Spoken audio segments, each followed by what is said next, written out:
Oh, I think it started. Well, first of all, May the 4th be with you. Happy May 4th and happy early Cinco de Mayo. Sorry I can't be here with you guys to go through this. I had a couple things pop up, but I'm confident you guys will be okay with this. For today's assignment, you are using what's called a Phet, as in Boba Fett, simulation to look at how forces is related to motion, especially if we change the mass of an object and all of that dealing with acceleration. So, what you should have open right now is the Google Slides called Mass and Motion Phet. On that very first slide, you'll see a link to the Phet simulation, and when it pops up in another tab, it's going to look like this.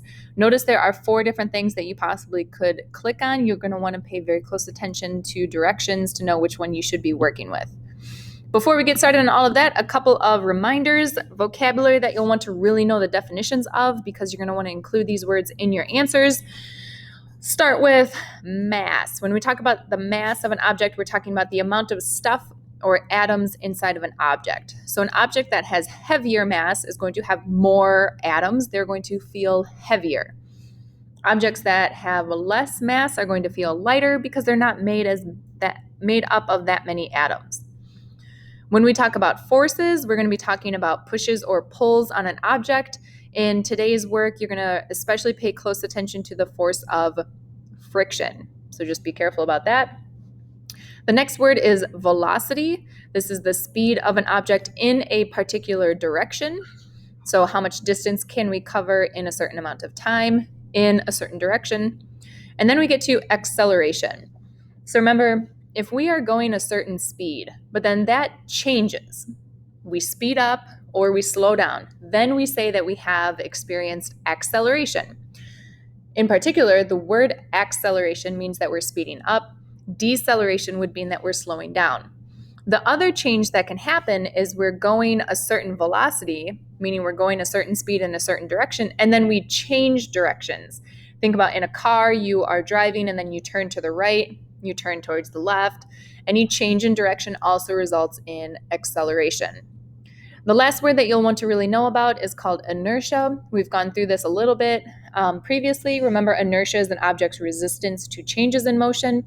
Remember, the heavier the object, the more inertia it has. It doesn't want to change its motion. The lighter an object, the easier it is to move. The way this Phet simulation is set up, there's 3 parts.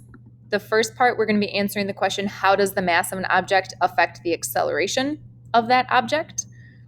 Part 2 is going to be, how does the force of friction affect the speed of an object? And the last part, kind of combining the two, how does the force of friction and the object's mass affect the acceleration of that object? What you're going to notice is that there's slides that have instructions that you need to follow. There are slides that have questions you need to answer. And at the end of each part, there's a lime green slide that has the big ideas that you really should have gotten from doing that simulation. So the green slides are really helpful if you're feeling kind of confused. Like, what am I supposed to be learning from this? Definitely read those slides. All right, this video, I'm going to go through part 1 with you. So we are answering the question, how does the mass of an object affect the acceleration of that object? The first thing is that we want to, it looks like we are clicking on the motion Phet simulation. I was looking down here. So go ahead and click on motion and bring this up. It should look very similar to the screen. And we want to check all of the boxes in that right-hand corner. Go to the next slide. It says, apply a continuous force of 50 newtons right to the box by clicking the black rightwards arrow once. So we're going to click this button here just once. And we want to describe the motion of the box using physics terms like velocity and acceleration. So I'm going to click it once. Let's make some observations.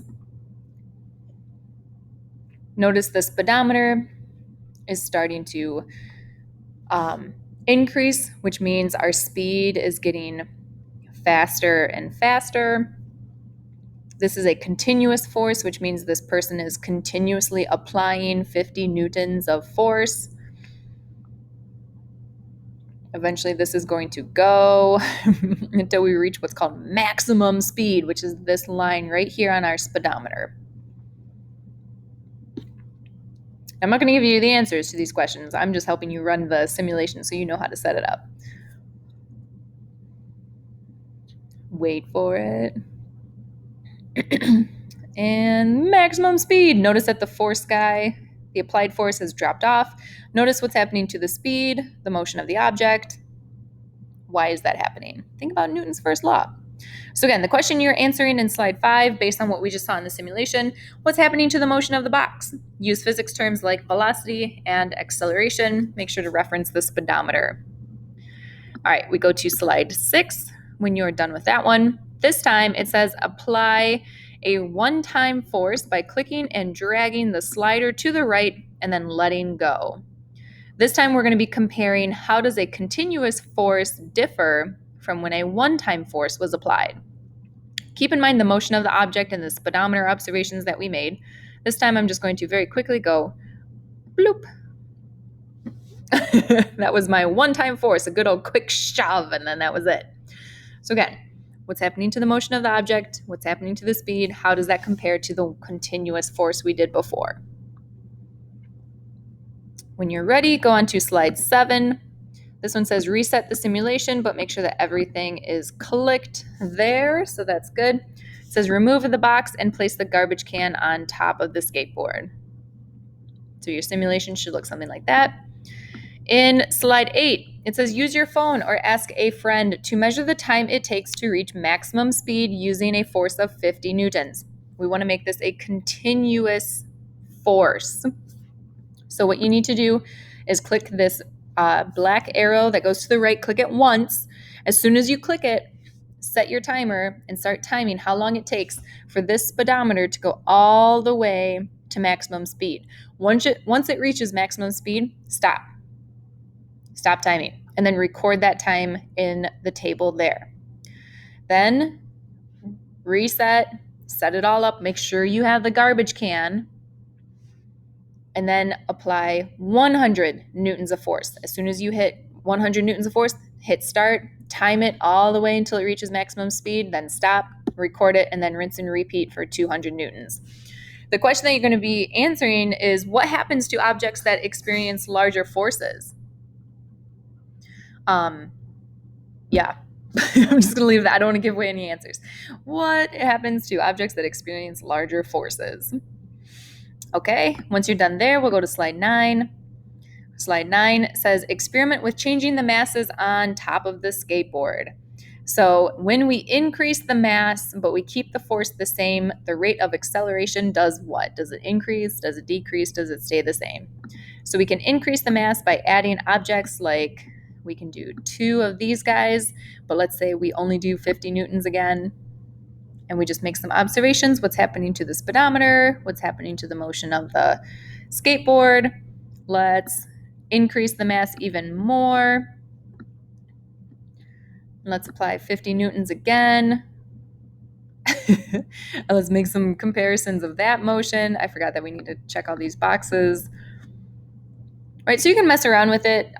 You can even do lighter masses, heavier, whatever floats your boat, but you'll need to finish writing in these sentences. And then think about why. Why were those observations happening? What's your explanation? The big ideas that you should be getting from this chunk of the Phet simulation is this.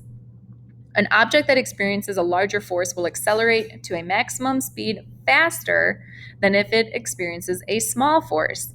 So no matter the mass of the object, it could be me, it could be a tiny little kid, but if we were sitting in a shopping cart and someone gave us a really large shove, I would be flying down the road at a maximum speed faster than if I just experienced a small little shove. That's the big idea there. The other big idea, objects with more mass require larger forces to reach that same maximum speed as an object with less mass. Again, if we're comparing me to a small child and we want to reach a speed of like 10 miles per hour in a shopping cart, you're going to have to push me a lot harder to get me up to 10 miles per hour than you would trying to push a tiny little kid. All right, so this is part 1. If you need help with part 2, go watch that video, or if you need help with part 3, go watch that one. Otherwise, this is the end of part 1.